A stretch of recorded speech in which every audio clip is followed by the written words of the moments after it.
madaxweynaha dowlad deegaanka Soomaalida Itoobiya mudane Mustafa Maxamuud Cumar Cagti ayaa ka dacsiyaday israsaasayntii ka dhacday garoonka diyaaradaha ee magaalada Jigjiga halkaas oo ay ku geeriyootay xildhibaanad Jaweeriye Subcis saddex qof oo kalena ay ku dhaawacmeen.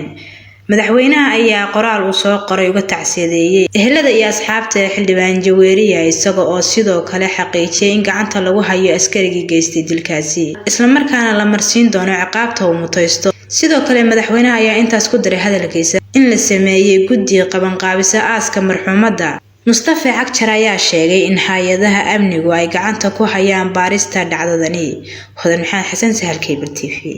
موقتها معمل إن أكون كسيفين أكون أو كمدا أكون ماذا سلام بانكي أديكن كرتول لعجها أديكو تشوجا جوريجا جوبت هذا الشغلة إيميل كستبع وحنا كل دكان كرتا أديكو مرة يهب كم فضود فضلا جراح حديك سداد اللح حديك أكون كعجب بانكيجا حديك لعجته أفرجيس سيفين أكون وكنت رجالا ومعمل كوكو كيتسان كرول لعجيسة سيفضود وحنا كلبه كرتا أديكو تجا حرمها بانكيجا وكليا كوكيتسو لعجها جا كنت رجال بانكيجا سلام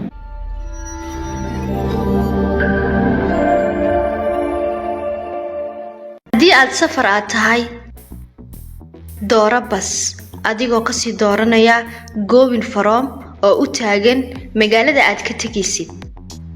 taabo goobin to oo u taagan magaalada aad tagaysid taariikhda aad baxayso dooro shirkadda aad ku safraysid ka sii dooro kursiga aad jeceshahay inaad ku safarto geli magacaaga oo saddexan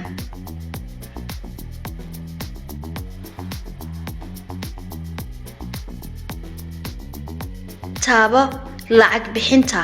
sug inta uu kugu soo taagayo lacagta tigidhkaaga